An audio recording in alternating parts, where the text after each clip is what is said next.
let's get back to it. Today, CEO of XPLANE, Aric Wood, who leads our strategy activation and change management practices, will share an approach to augmenting your planning process that includes 3 elements: recovery, retooling, and resilience. Without further ado, I give it over to you, Aric.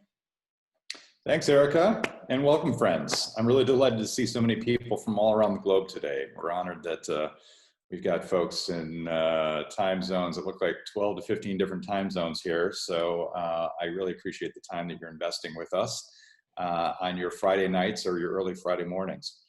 I look forward to sharing some practical tools that you can use in helping your organization plan for its future. For those of you that don't know XPLANE, very briefly, we're a design consultancy that works with our clients to co-create and design transformation within your organizations. Our 25 years of experience working around the globe with some of the world's best known organizations informs much of what we're going to share today. So first, let's chat about why we're here and where we're headed. Strategic plans and strategic planning are core to how most organizations operate. They establish where an organization is headed and the plan to get there, as well as everyone's roles and responsibilities on the journey. The problem, as they say in the military, is that no plan survives first contact. Very few, if any, plans can anticipate all of the obstacles and unseen events that might pop up on the path. This year in particular has made that truth doubly clear. We started the year with a clear plan. We were moving along well, and no one could have predicted how COVID-19 would overnight shift the entire global context. When any obstacle appears on our path, we need to evaluate our options. Sometimes they require a small course correction, or sometimes, as in this case, they require that we shift to a completely new route, at least for a while. While the best strategic planning process can't anticipate every obstacle, it can anticipate that there will be obstacles and build resilience into the resulting plans. We're here today to talk about how to do that.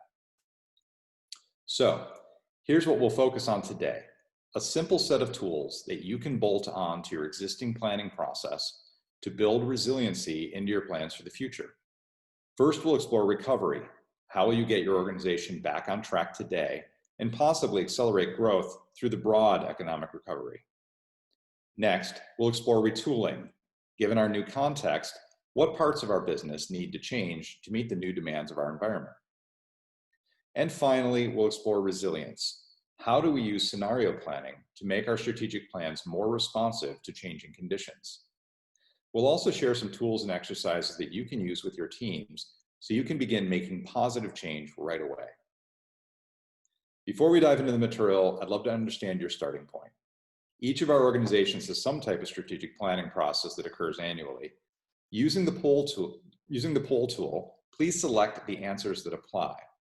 In your own company this year, how will your organization approach annual planning? There's a couple categories to consider. First, business as usual. We're following our standard planning process. Second, minor modifications. We're following our process with some changes. Third, major modifications. We're completely redesigning our planning approach. Fourth, not planning.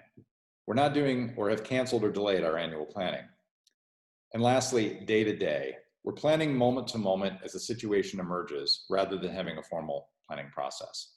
So I'd like you to identify which of these categories your organization feels closest to. And we'll take a minute to see what the feedback from the group is so we can get a beat on kind of where we're at, and we'll go from there. So here are the results. Almost a quarter of you are either not planning or planning day to day, which is really remarkable. But let's think about the implications of that. Happily, about 48% of this group is still planning, but with minor modifications. 12% of you is business as usual, but think about that. Only 12% of our organizations are doing the traditional planning that they've done over the prior years. And then the remainder fall into the categories of major modifications. So these are the steps that we're going to take to add this module to your planning process, or in fact, maybe become your planning process for this year, and the outline for the rest of the hour. First, we build upon your existing planning process. Second, we want to look at what's changed since your last planning cycle. Third, based both on the shifts in your context and your new outlook, we do a brief future vision exercise. Fourth, and the main focus of the day, We'll address adding the 3 R's to our planning process. And then lastly, we'll show you how to pull it all together and share the approach with your team. For step 1, regardless of how you answered the earlier poll, we all have some existing planning processes in our organization. These could include a formal strategic planning process, a budgeting process, a dashboard, maybe measuring KPIs or other objectives, or even detailed work planning. Collectively, these shape how your organization plans its work and aligns its people around common goals. The techniques we will address today don't replace any of these systems. Rather, they work with them to enhance their impact and effectiveness. You can think of the 3 R's as an additional module or upgrade to help you level up your planning. In the next step, we need to understand what's changed in our world. What are the major shifts in our context that will impact our journey going forward? Some of these shifts, like COVID-19 and remote work, could force us to go faster or to slow down, depending on what industry we're in. In either case, they will change our route, and we want to inventory these shifts before we start our planning so that we have fresh eyes on the terrain ahead. A tool we use to understand shifts in context is something we call force field analysis. It's a simple exercise to help a team inventory the forces that are working both for us and against us as we pursue a goal. As a side note, for this and all of the exercises we'll share today, you can easily do these in person using paper or a whiteboard, or online using a scribe, the chat feature, or an online collaboration platform like Mural. Here's how it works. With your team gathered, write the name of the topic, in this case, 2021 vision, at the top. Draw a line down the center and label one side for and one side against. Then, invite participants to brainstorm the biggest forces that are currently working for our plan and those that are against, and consolidate each force on a sticky note. Finally, as the team arrays them in the proper section, grade them as weak, medium, or strong forces by the length of the line used to separate them.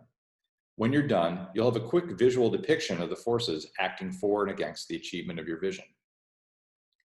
These can then be turned into a prioritized list and used throughout planning to inform risk mitigation, scenario planning, and to take advantage of opportunities. Next, we'd like to introduce an exercise that is too often ignored in strategic planning, visioning.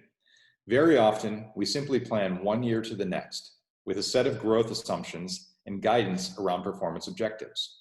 And we rarely step back and really answer the question, what is our vision for where we want to be? This is true in the best of years, but as we've seen in this crisis, very few of us have time. We're running really quickly. Taking time for visioning seems luxurious perhaps, but the reality is it might be one of the most important times to reassess what your destination is, especially with the changing context.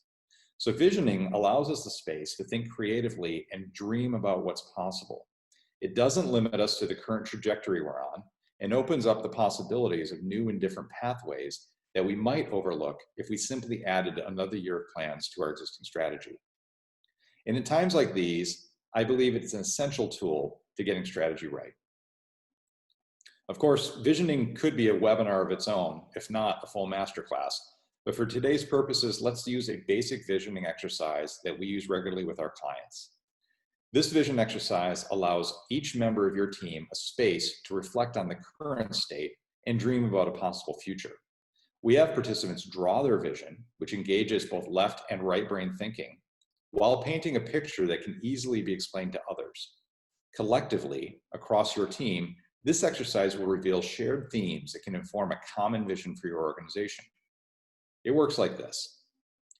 Working independently, each participant does a quick sketch on the left of the page, depicting their picture of the current state of the organization. Then, on the right side of the page, they draw a sketch of their vision of the future in 1 to, say, 3 years perhaps. What will this organization look like? Who does it serve and how? How does it make an impact in the world? We try to capture sort of the image that's in your mind and put it on the page. Finally, we ask each participant to build from the current state to the future state in the center panel. What changes or activities need to happen to bring this vision to life? Then invite your team one at a time to share their vision map aloud. Once everyone has done so, You can discuss the shared themes and interesting differences, and co-create a common vision of the future that can serve to guide your planning process from this point forward. So, with the current context clear and our vision of the destination in mind, we can now do the work to get back on the correct path and prepare for a more resilient journey. We want to address 3 topics. First, recovery. How do we recover faster from this crisis and get back on a growth path? Second, retooling. What needs to change, and how do we retool our organization for the new normal? And finally, resilience. How do we build resilience into our future planning so we're better prepared for change? Before we unpack these in detail, I'd like to understand where your focus is today. So we're going to do one more poll. As you consider your priorities right now, which of these 3 areas is most important to you? Are you feeling that you want to understand how do we recover faster from this crisis? Is your mind in the space of how do we retool our organization for a new normal? Or are you asking, how do we build resilience into our future planning? Let's take a quick minute and see what the pulse of the group is. So this is interesting. We now are at a point where a lot of people have already worked their way through the recovery phase, and most of us are really thinking about retooling and or resilience. So we've got about 11% of you that really still have your mind in the recovery phase, and that I'm going to emphasize that's still important because we could have another obstacle down the road. So we want to invest some time in thinking about when it happens again, what's a fast way to recover. So we'll invest there, we'll answer those questions. The bulk of the group are focusing on retooling. About 61% of today's participants are really thinking, how do I retool my organization and prepare us for the next new normal? And then lastly, 28% of the group is also thinking about how do we build resilience for the future. So we'll address each of those topics as our next step. First, let's start with recovery. As this is top of mind for so many of us right now, a major obstacle has dropped onto our planned route, and we've had to get off the road and onto another path. The investment in recovery thinking will help us to be best positioned to accelerate our recovery and get back on track quickly. We want to be able to address a few key questions so that we can build a plan that works with the forces we identified in order to get back on track. First, do we understand the forces at work and how they impact us? Second, are we clear on how these must shape our planned activities and investments? And then lastly, have we built into our plan new activities and investments that will help us to accelerate to our goals? To explore these 3 questions, we have a set of 3 tools that you can use with your team. One of them you're already familiar with. You've already completed the force field analysis, so you have a great start on question 1, understanding the changes in context. For questions 2 and 3, we had the start, stop, continue exercise to prioritize which activities matter most now. And then we add the 30, 60, 90 frame to bring it all together into a prioritized near-term action plan. Let's start by pulling forward the force field analysis that we've already completed. This is our foundation to understand what forces are at work and how they're impacting us. Discuss with your team if this list still feels complete, refine it as needed, and then move on. The next step is possibly one of the most important: prioritizing how you're going to assign your resources. Unforeseen crisis events, like a pandemic or a recession, require us to ruthlessly triage our activities. You have a lot to do, but you likely don't have more resources than you had yesterday. So for everything you add to your plate, something's got to come off. The start, stop, continue exercise is a simple but very effective tool for this time. Continue activities might be obvious, but start activities are key to accelerating into recovery, while stop activities are the most often overlooked. And the more you start, unless your resources are unlimited, the more you will need to stop elsewhere. So place all the items the team has already listed in the continue bucket. Now, looking at the results of the force field analysis, answer 2 questions. First, based on the forces we see, what new activities do we need to invest in to mitigate the forces against us or to take advantage of the forces for us? These activities should be added to your start bucket. Next, based on the forces we see, what activities should we either pause or cease completely? These activities should be added to your stop bucket. If you're like most teams, there's going to be a lot of activities in both the start and the continue buckets, and fewer in the stop bucket. This is completely normal, but now you will need to facilitate a challenging discussion around what you're going to stop doing. Stop doesn't necessarily mean forever, but it does mean pause in this moment. A good rule of thumb is that you should put as many activities in the stop bucket as you've added to the start bucket. So once you've finished refining this list, you now have a clearer sense of where you should focus your attention. Those things that you need to invest in to accelerate recovery, those core activities that you should continue, and those activities that, either due to the forces at work or your bandwidth constraints in your organization, should be stopped or at least paused in the near term. The last step of this recovery module is to document the resulting decisions and make a short-term plan that aligns our team around our recovery priorities. We want to build a clear roadmap of how we will plan to invest our time and resources to get back on the path. For this, we'll use the 30-60-90 frame to organize our activities into a progression over time. In this case, what do we need to do in the next 90 days? Most of us are accustomed to planning in years or quarters, but that is not our current reality right now as we try to position our organizations for recovery. Along the left side of the frame, we list the teams or functions that will be responsible for discrete sets of activities. And then we have those leaders propose their best estimate of how quickly each activity can be completed. Place each activity in the month of expected completion. This is a good time to discuss with the team three things. One, are the due dates realistic? When can it start? And what might it take to go faster? Two, what dependencies exist between them? And how might that adjust the schedule? And then three, what's missing? Do we have the resources we need? Are all the activities here? Something else.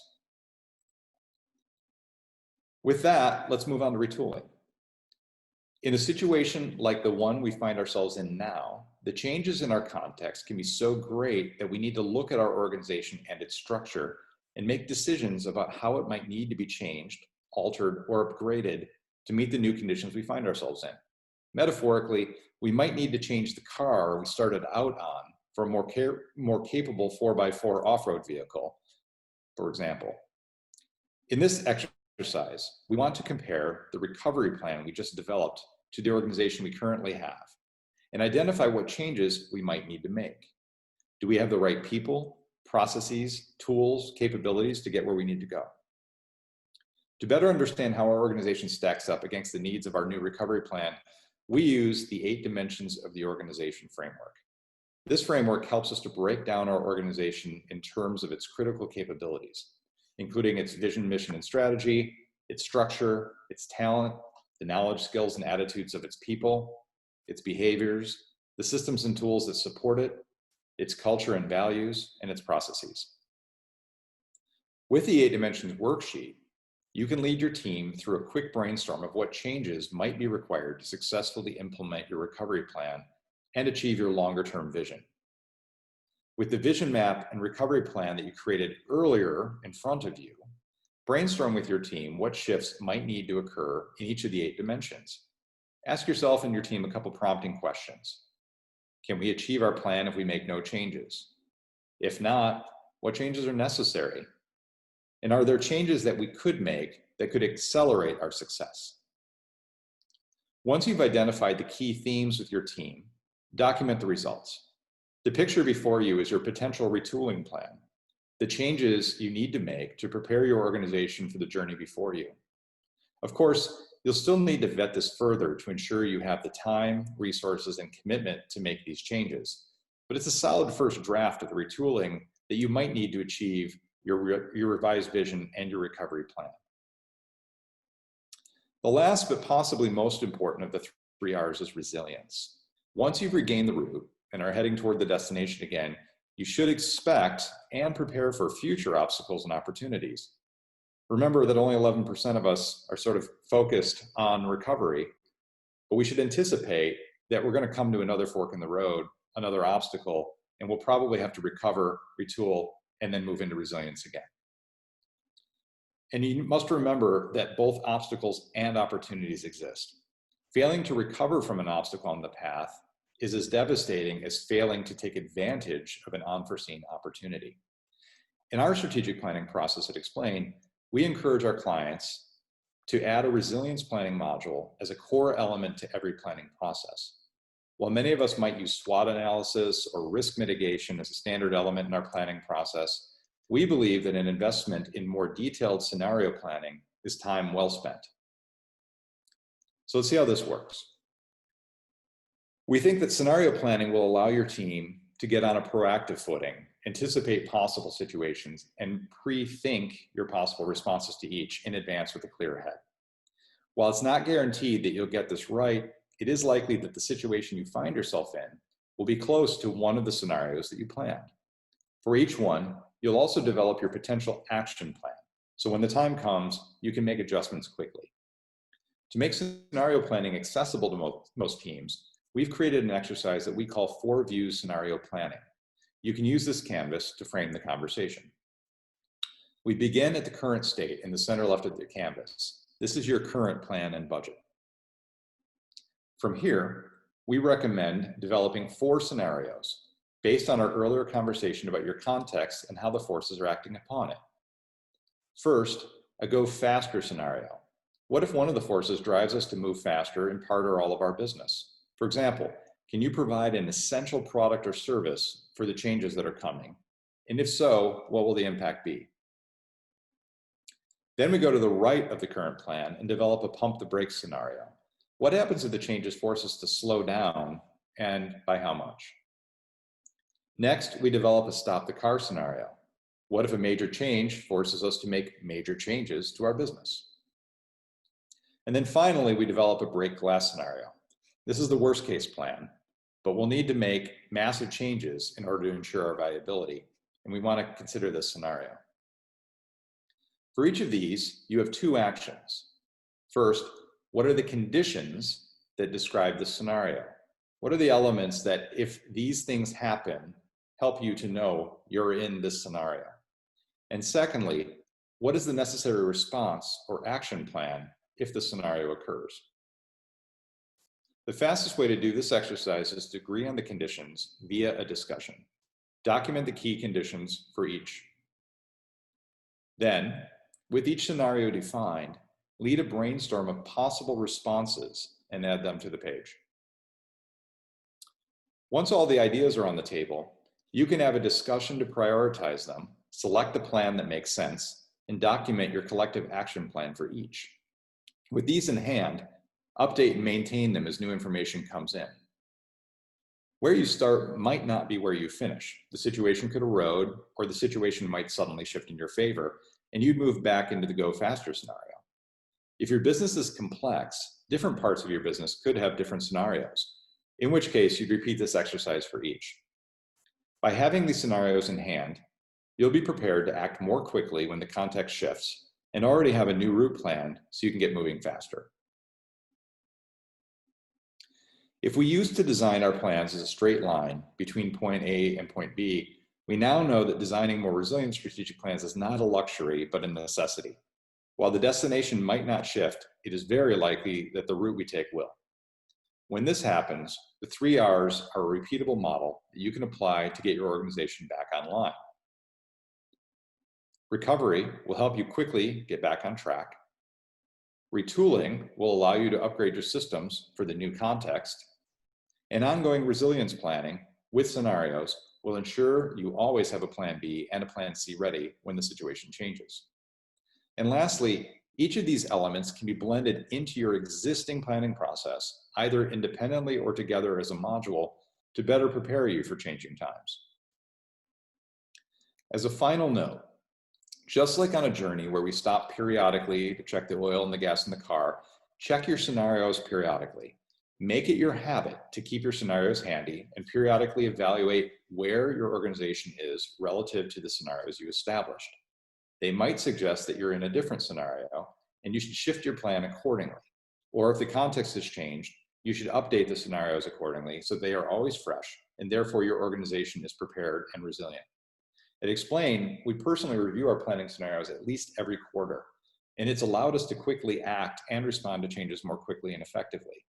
One thing that I noted when we were using these through the crisis was that it kept us honest. We had made these scenarios with a clear head, and when the time came and the conditions shifted and those conditions were there, we had to look with them in clear eyes and recognize we've shifted context, we need to take action.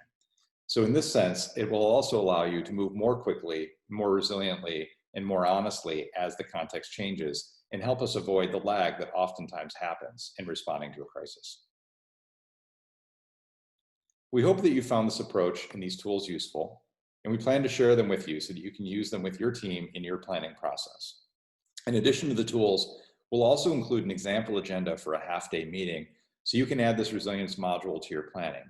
You can use this in pieces or parts. You can do it as a half-day or a full day, and obviously the more you invest in time, the more the richness of the content will be. However, we recognize that in these times are precious. So we've tried to create a very condensed approach so that you can get the most value out of the shortest amount of time with your leadership team. If you found this content useful, we'll be hosting a masterclass on strategy activation next week. This is part of Mural's Imagine conference. We'll have information on the website and we'll share it out with you after the session, and we'd love to see you there. So in closing, we'll be sending out today's toolkit to each of you by email. I hope that you find it useful. We also have a number of additional resources, including downloadable worksheets and exercises on our website. And of course, please reach out to us with any questions or feedback you may have. We'd love to hear from you. It looks like we have a few minutes left for some questions. So if you have a question to share, please open the Q&A tab and type one in. If you see that someone else has already typed a similar question, vote for it and it will rise to the top. We'll take 1 to 2 minutes to gather your questions, and then I'll ask you to pause and we'll all look at what's on your mind. All right, so we're getting some questions. I'm going to start answering a couple of them as they come in. For the force field analysis, for the lines that are designating more impact, more force, short line closer to the center or long line further from the center with more momentum. We like to use a longer line representing a stronger force so that you can see really what's going to make most impact versus least impact. What's nice about doing this, especially when you're in a conference room doing this on a whiteboard with sticky notes, is that regardless of where the sticky notes place, you can move them out and quickly you effectively get a histogram of your strong forces to your weak forces, and you can quickly gather the ones on the outside edges are the ones that are most influential. This is also a fun exercise to actually have the group affinity map and move the sticky notes themselves collectively and then draw the lines as the last step. So you can get a collective feeling for what people feel. James asks, how is XPLANE finding working now mostly online using tools like Miro? Have you lost anything? It's a fascinating question. We use Mural principally in combination with Zoom. The hardest thing about working online is actually the inability to really sense the energy of the room. For me personally, as a facilitator, it's very useful as a facilitator to sort of harness that energy in a space, understand where everyone's at individually by seeing them face to face, and balance the engagement level with people. Taking it online requires us to do a couple things differently. One is on Zoom, we get fatigued, so we have to have shorter meetings, we find. But there's some real advantages to being able to use tools like Miro or Mural, in that you can do things like we're doing today. You can quickly do polling, you can quickly do dot voting, you can quickly, you can structure breakout sessions using Zoom, for instance. So some of the things that we do in the real world in a conference space or a workshop actually can happen more quickly, so we can get a lot more done and make it a very efficient meeting. And then lastly, one thing we love about using Miro or Mural or whatever conferencing environment that you may use is that it does allow for a continuous asynchronous workroom. So all the work that you've put up together, particularly with a crowd like we have today where people are in 12, 15 different time zones, can be worked on around the session, before or after, and remain in place so that people can reference it constantly. So I think it's a trade, James. I think there's a little bit of both. So Raul asks, in your experience on a current crisis scenario, which of the 8 dimensions sort of gains the most relevance or weight? It's a really interesting question. Let's go back and actually look at the 8 dimensions. And I'll show you, for example, we actually filled this out with some actual work from a workshop that we had. In this case, the pink sticky notes were actually related largely to the culture of shifting to remote work. So I think the answer rolls, it'll shift from event to event, depending on what the crisis is. But most often, what we find is that it's the people component that we see first that needs to move most quickly. It might be a function of having to change behaviors and work habits. So for instance, moving to remote work required significant changes to behavior, as well as the skills, knowledge, and attitude of the team, because we had to quickly pivot to support a new way of working, new mindsets, new behaviors in the way that we work. That was complemented with the addition of some new processes and tools. So for instance, many people shifted very rapidly to web conferencing software and online collaboration spaces like Miro or Miro. So we saw our clients really acting in these dimensions first, before they then moved into the more structural changes like talent, structure, technology, so on and so forth. So thank you. That was an interesting question. So I think we've got time for one more question. I'll bring us back to where we started. Laura Gutman asks, how do you address long-range planning when your leadership team is overwhelmed and burned out with managing the day-to-day unknowns of the current pandemic? We have a lot of our staff on furlough. A half-day session would be tough right now. I feel that. We were just having a conversation at XPLANE about how we feel like we're working 3 times as hard to get half the output in our world. We're all experiencing burnout. We're all doing a lot of things that weren't on our plate a year ago by design. And of course, paradoxically, it's when planning and really thinking as a team together is probably the most important. It's when we need to be combined and aligned in our actions. We need to give confidence to our teams. We need to make sure that we're protecting livelihoods, protecting the business, protecting our employees. So there's a really difficult paradox there. My quick answer to that is that the part of what we've tried to suggest even in these tools is ways to do things a lot faster with less energy. Looking for what we call those 80-20 opportunities to do planning, where maybe you can break it down into small modules, sort of like we've done with some of these toolkits. This was part of the reason we designed some of these tools we shared today. Is you can spend a lot of time, for instance, doing an analysis of your context and competitive analysis. The force field exercise probably isn't as robust as what you might normally do, but you can do that exercise in 30 minutes and you'll probably be 80% right. So my suggestion is to take the time that you can take, find quick shortcuts to answer those 80-20 questions to get insight. And the most important thing is to continually get alignment among your team. If you can only do that in 30 minutes, as long as you exit the room in those 30 minutes with a quick exercise and alignment about the action that you're going to take, we might have to take some shortcuts in the kind of planning we normally do, but it's critical that we do it, even for a small moment. So I think with that, we're going to close the questions. We will try to answer some of these additional questions independently. And of course, you can reach out to us as you wish if you have questions that weren't answered that you'd like to address. I really appreciate that last question because it really gets to the core of what this entire workshop was about today. How do we, in times of strife, do the work that we need to do to get back on the path, to get our organizations aligned and moving forward together, and do it in a way that's efficient, a way that can be done quickly, maybe not as robustly, but in a way that we're going to be 80% right most of the time and be able to pivot when we find that there are changes that we didn't anticipate that we need to adapt to. So thank you very much for making the time today. That will conclude today's webinar, but not the work ahead. As we said, even if we are now in the process of retooling, thinking about the tools for recovery are going to be important because surely we're going to have other obstacles in the future that we'll need to work around or opportunities to take advantage of. Please reach out to us or to me directly if there's any counsel or support we can provide you. I'm very hopeful that together we can all accelerate positive change. Blessings to all of you and thanks. Please stay safe.